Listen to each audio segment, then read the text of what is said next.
first of the year. We sineta pala ito ni Yusek Balmes. Came directly from the province. Through Bible.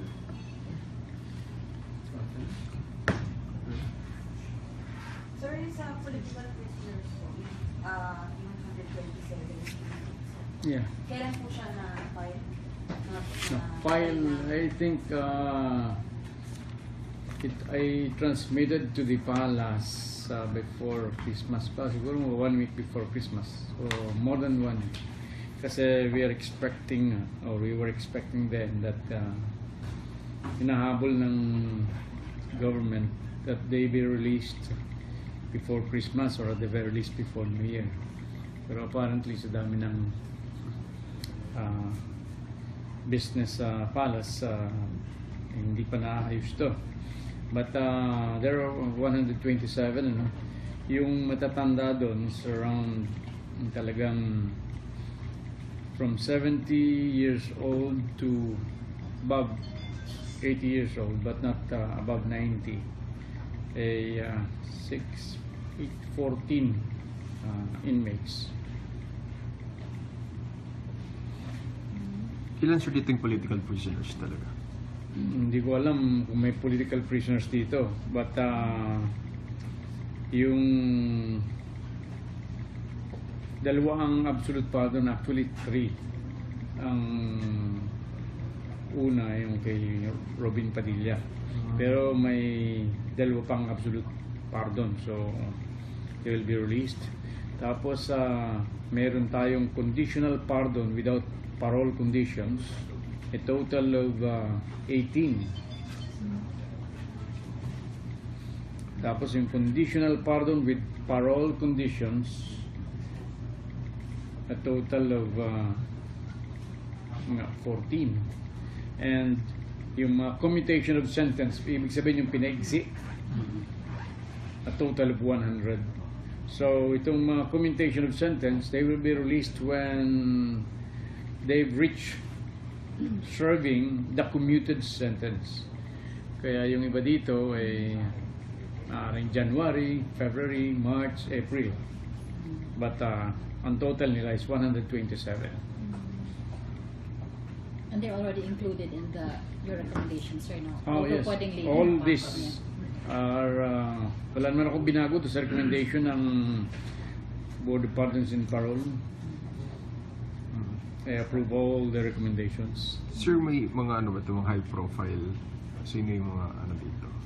Yung circumstances nito makapal eh. Kaya iisa-isa natin yun. Pero mukhang walang high profile natin dito. Ito talaga yung matatanda na binigyan natin ng priority.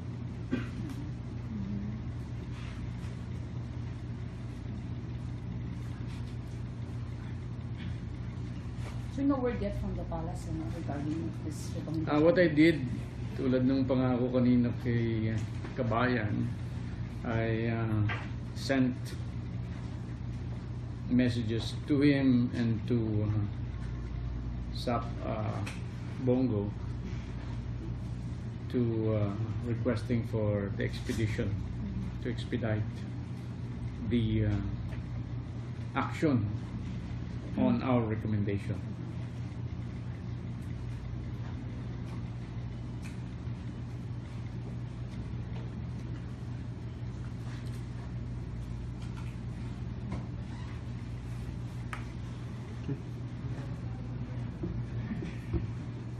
So normally po ba, how long does it take yung approval po? Well, kung normal, during the last administration, normal na 6 years. And they only approved 1 commutation. And when it was released, the commutation, 2 weeks nang patay yung taong release. So actually, practically, during the 6 years of the previous administration, walang nabigyan ng executive clemency. So this is the first time, sir, after 6 years? Yes. And yet, sir, some of the recommendations na kasama dun sa list mo, isa previous pa yun, di ba, sir? May Board of previous Guardians. na Yeah. hindi naman Not acted natuloy. Mga 30 plus ata yun eh. Mm.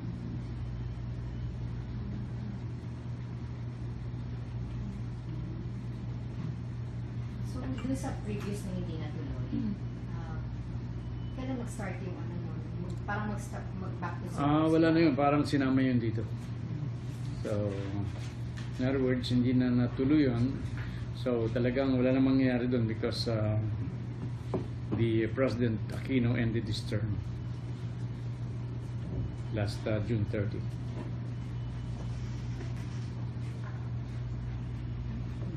May update na ba, sir, kay Jack lang? May feelers na ba? Well, pinaka-update lang doon is that the reiteration of the President's offer that Jack Lam could come back to the Philippines. Pwede siyang bumalik provided 3 conditions are met or 4 conditions are met.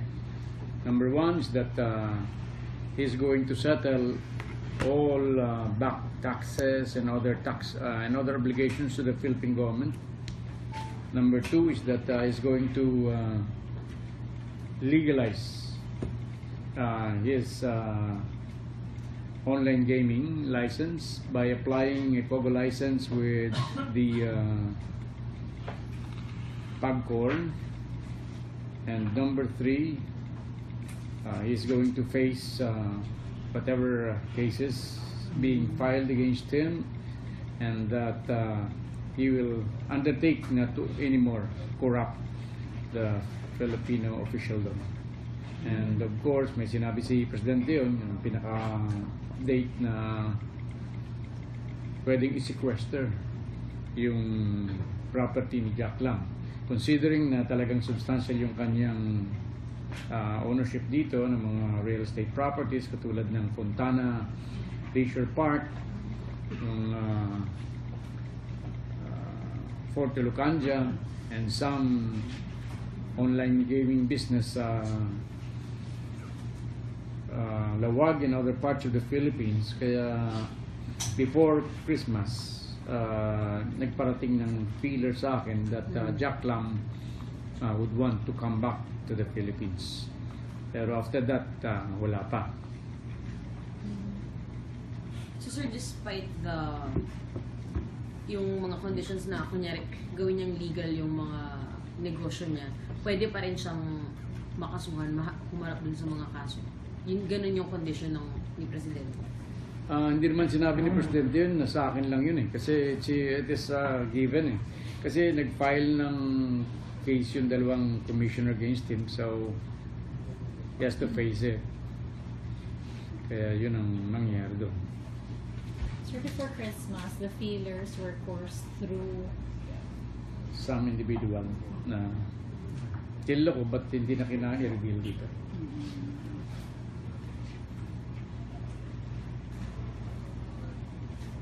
So, were you able to talk na with Commissioner Morente? Yes. Siguro from the Jack Lam controversy, mga 3 times na. The latest was 2 days before Christmas,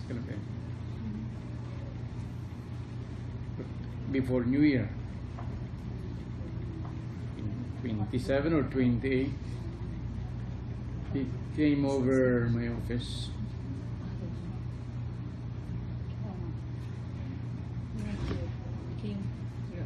Yes, my office. So, may result na po yung kanyang parallel investigation? Yun ang hihingi ko sa kanya. Yung what is the result of the investigation? Kasi meron siyang order to the 3 commissioners and to General Kalima to explain their participation dun sa 50 million kung participation nila. So, sir, nung binisita ka niya sa office, ano yung napag-usapan niya kung wala pa siya? Well, he said that he is offering his full cooperation with me.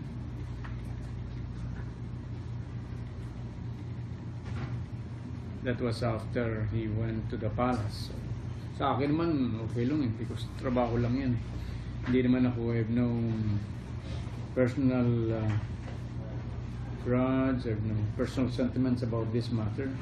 I just applied the law. Kung yung nasa law, yun lang ginawa ko. And he was very amiable and he came to me. So let's forget that we have this happened. We have new mandates from the president, sabi ko ganyan.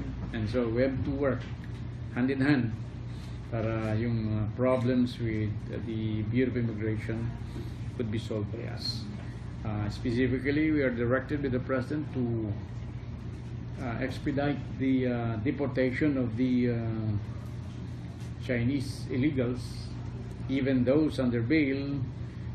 Bilisan lang para kung i-deport na agad, but they be blacklisted. So, yun ang directed ng Presidente. Yung pong conditions ni Presidente, napaabot din na kay Jack Lam nung nagpadala ng feelers or hindi? Alam na naman nila eh. Alam nila. As a matter of fact, yun ang sinabi ng feeler sa akin eh. That they are going to comply with what the President desires. Sir, by the way, may update dun sa 18 million na nasa CIDG? Wala pa eh, kasi alam naman nyo, yung pinaka-latest doon, I asked the CIDG to return the money to us for safekeeping, considering that sabi nila, part and parcel yan, ng 30 million na nasa amin ha. But CIDG was very cautious and deemed it wise to first ask the Ombudsman na to get direction from the Ombudsman, considering that the case filed by General Sombero was filed before the Ombudsman. So wala pa akong follow-up doon, or there's yet no word from the Ombudsman or from CIDG. So yung 30 million that's already with you, before the plan was to deposit it in a bank. It is deposited already. In a bank. Sir, comment ka po sa proposal po ni Congresswoman Arroyo na i-exclude ang AMLAC sa supervision ng PSP. Okay, siguro yun kasi medyo marami ang very heavy or very important ang function ng Central Bank Governor eh. Yan ang kumako ng ating pera eh. Kaya siguro para hindi na siya maabala, kasi itong trabaho ng AMLAC would consist of administrative matters plus criminal, some sort of a criminal evidence na kinukuha. So I believe that and considering that usually the head of the central bank are not lawyers, kaya mas mabuti siguro that if we assign to a person or a body which has more time to administer or perform the functions given to them by the AMLA law. Sir, earlier po you said na your mulling charges versus AMLAC. May mga charges na po ba tayo file? Wala pa. The MVI is still investigating and looking if there's any law violated. But up to now, wala pang report sa akin ng NBI.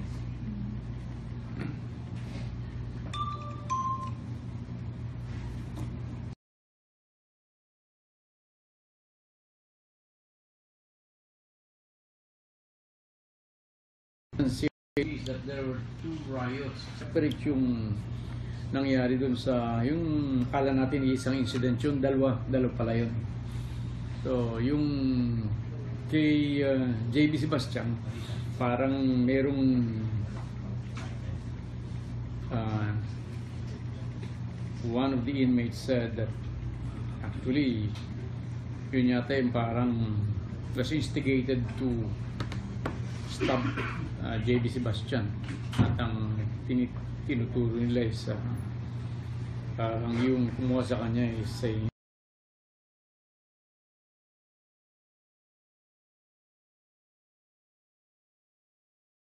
nila. So, in other words, the threat is real because nangyari na nga siya. Actually, what I did, nilagyan ko na nga ng grill para yung cell ni JB Sebastian in Building 14 could not be accessed by the other inmates. Kasi yung sinasabi ng lawyer niya, has been writing a letter saka ng wife niya asking that he be transferred. Kasi yung pinaghihinala ng kasama or utak ng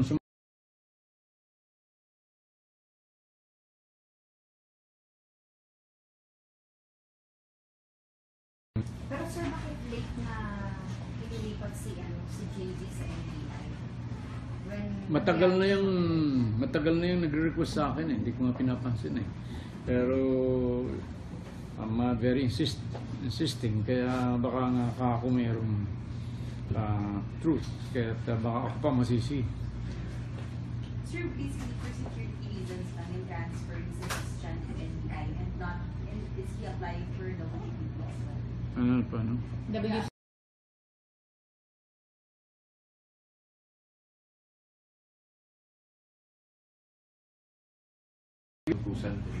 Parang Na entusan. ilang Trillanes sa Lima. Oo, na yariin si JB. So, sino po yung nagbanggit sa name ni Trillanes? Yung mismong sumaksaka ata.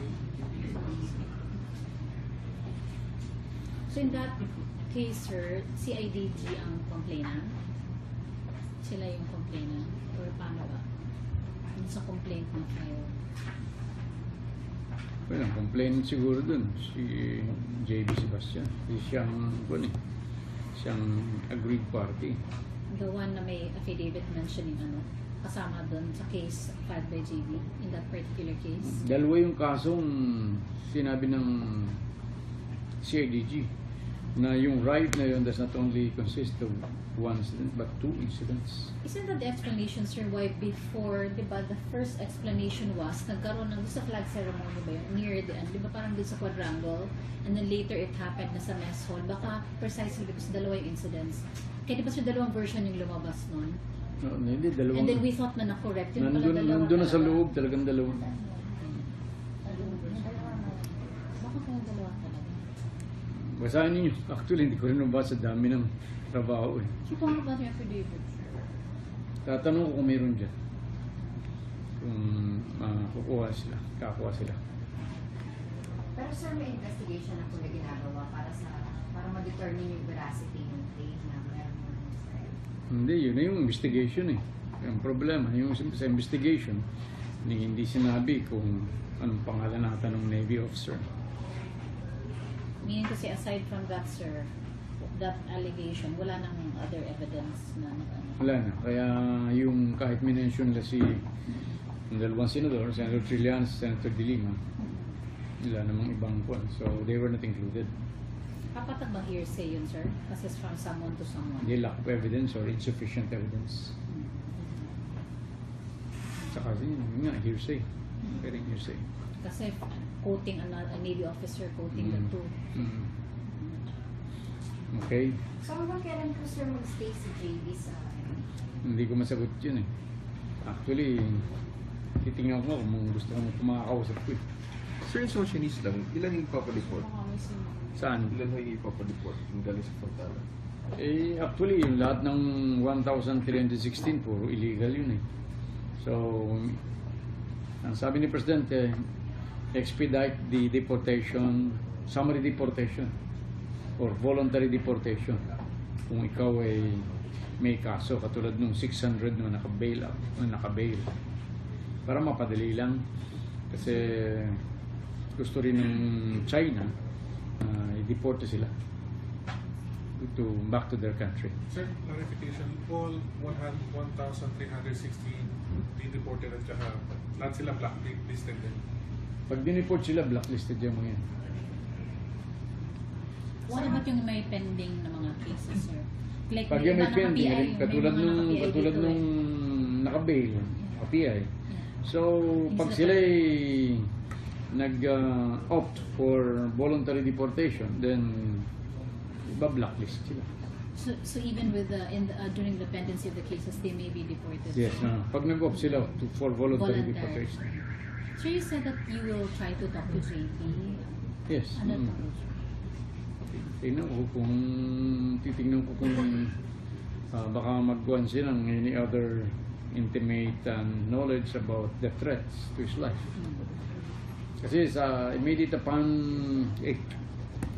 here, very to him and to the wife and to the lawyer, na pag walang basis yung fear mo, you will be back. I will send you back to building 14. Sir, si Ronnie Dayan, nag-apply na ba ng WPP or No. He did not. He will. hanggang ngayon? Hanggang ngayon, yes. No. Takot daw si Ronnie Dayan sa WPP at sa NBA. Marami daw kaaway. sir. Mukhang maraming natraso. Sir, thank you. Thank you. Thank you. Yes, sir. Happy New Year. Makasuhan, humarap dun sa mga kaso. Ganun yung condition ni Presidente. Hindi naman sinabi ni Presidente yun, nasa akin lang yun eh. Kasi it is given eh. Kasi nag-file ng case yung dalawang commissioner against him, so he has to face it. Kaya yun ang nangyari doon. Sir, before Christmas, the feelers were coursed through Some individual na kilala ko, ba't hindi na kina-reveal dito?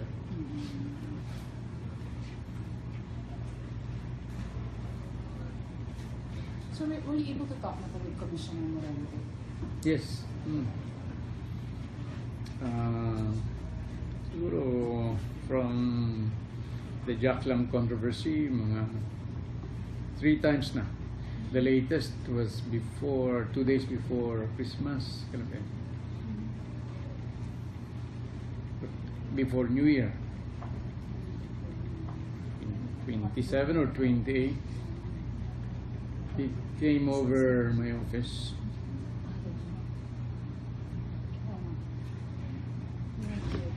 came your office. Yes, my office.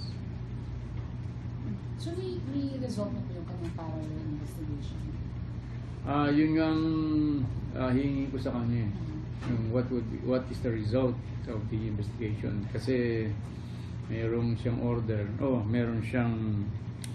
to the 3 commissioners and to General Kalima to explain their participation doon sa 50 million kung anong participation nila. So sir, nung binisita ka niya sa office, ano yung napag-usapan niya kung wala pa siya? Well, he said that he is offering his full cooperation with me.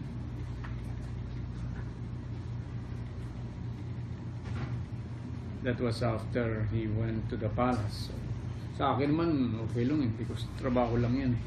Hindi naman ako have no personal grudge or no personal sentiments about this matter. I just applied the law. Kung yung nasa law, yun lang ginawa ko. And he was very amiable when he came to me. So let's forget that we have this happened. We have new mandates from the president, sabi ko ganyan. And so we have to work hand in hand para yung problems with the Bureau of Immigration could be solved by us. Specifically, we are directed by the president to expedite the deportation of the Chinese illegals, even those under bail. Bilisan lang para kung i-deport na kagad, but they be blacklisted. So, yun ang directed ng presidente. Yung pong conditions ni Presidente, napaabot din na kay Jack Lam nung nagpadala ng feelers or hindi pa? Alam na naman nila eh. Alam nila. As a matter of fact, yun ang sinabi ng feeler sa akin eh. That they are going to comply with what the President desires. Sir, by the way, may update dun sa 18 million na nasa CIDG. Wala pa eh, kasi alam naman nyo, yung pinaka-latest doon, I asked the CIDG to return the money to us for safekeeping, considering that sabi nila, part and parcel yan, ng 30 million na nasa amin ha. But CIDG was very cautious and deemed it wise to first ask the Ombudsman na to get direction from the Ombudsman, considering that the case filed by General Sombero was filed before the Ombudsman. So wala pa akong follow-up doon, or there's no yet no word from the Ombudsman or from CIDG. Sir, yung 30 million that's already with you, before the plan was to deposit it in a bank. It is deposited already in a bank. Sir, comment lang po sa proposal po ni Congresswoman Arroyo na i-exclude ang AMLAC sa supervision ng PSP. Okay, siguro yun kasi medyo marami ang very heavy or very important ang function ng Central Bank Governor eh. Yan ang kumako ng ating pera eh. Kaya siguro para hindi na siya maabala, kasi itong trabaho ng AMLAC would consist of administrative matters plus criminal, some sort of a criminal, but ang total nila is 127. And they're already included in your recommendations, sir, no? Oh yes, all this are wala naman ako binago to sa recommendation ng Board of Pardons and Parole. I approve all the recommendations. Sir, may mga ano ba ito, mga high profile? Sino yung mga ano dito? Yung circumstances nito makapal eh. Kaya iisa-isa natin yun. Pero mukhang walang high profile natin dito. Ito talaga yung matatanda na binigyan natin ng priority.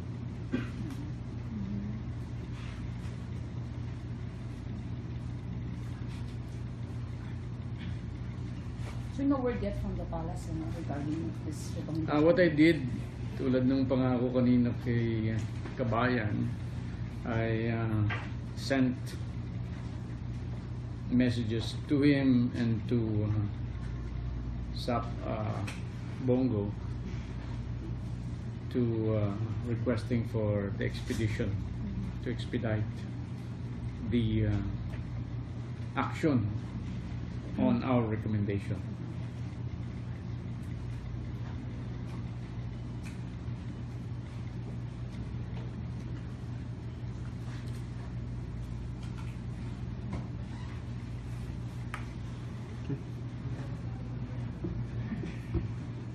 So normally po ba, how long does it take yung approval po? Kasi, Well, kung normal, during the last administration, normal na 6 years. And they only approved one commutation. And when it was released, the commutation, 2 weeks nang patay yung taong release. So actually, practically, during the 6 years of the previous administration, walang nabigyan ng executive clemency. so this is the first time, sir, after 6 years? Yes. And yet, sir, some of the recommendations na kasama dun sa list mo, is a previous pa yun, di ba, sir? May Board of previous Pardons. na hindi naman Not acted natuloy. Mga 30 plus ata yun eh.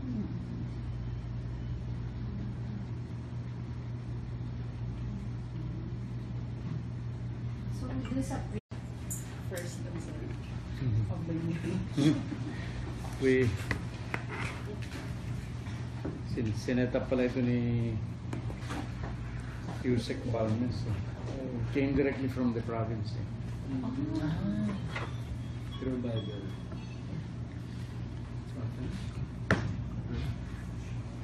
Sir, yung sa political prisoners po, yung 127, Yeah. kailan po siya na-file? File, I think I transmitted to the palace before Christmas pa, siguro 1 week before Christmas, so more than 1 week. Kasi we were expecting then that hinahabol ng government that they be released before Christmas or at the very least before New Year. Pero apparently sa dami ng business sa palace, hindi pa naayos to. But there are 127, ano? Yung matatanda doon is around talagang from 70 years old to above 80 years old, but not above 90. 14 inmates. Ilan sir dito yung political prisoners talaga? Hindi ko alam kung may political prisoners dito, but yung dalawa ang absolute pardon, actually 3. Ang una yung kay Robin Padilla, pero may dalawa pang absolute pardon, so they will be released. Tapos meron tayong conditional pardon without parole conditions, a total of 18. Tapos yung conditional pardon with parole conditions, a total of 14. And yung commutation of sentence, ibig sabihin yung pinaigsi, a total of 100. So itong commutation of sentence, they will be released when they've reached serving the commuted sentence. Kaya yung iba dito ay maaaring January, February, March, April. Previous na hindi natuloy. Kailan mag-start yung ano nun? Parang mag-back to service? Wala na yun, parang sinama yun dito. So, in other words, hindi na natuloy yun. So talagang wala na mangyayari doon because the President Aquino ended his term last June 30.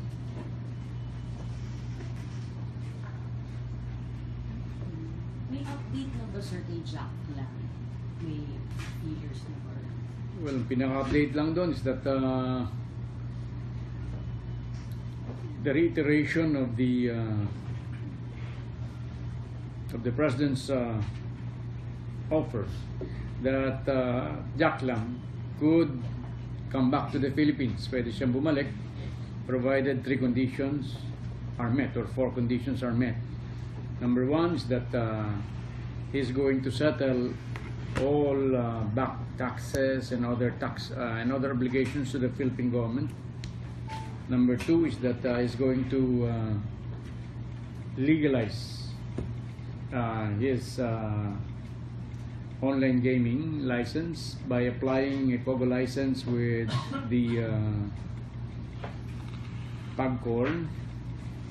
And number 3, he's going to face whatever cases being filed against him, and that he will undertake not to anymore corrupt the Filipino officialdom.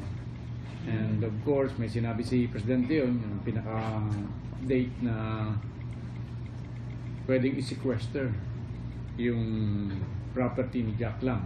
Considering na talagang substantial yung kanyang ownership dito ng mga real estate properties katulad ng Fontana Leisure Park, yung Fort Ilocanja, and some online gaming business Lawag and other parts of the Philippines. Kaya before Christmas, nagparating ng feeler sa akin that Jack Lam would want to come back to the Philippines. Pero after that, wala pa. So sir, despite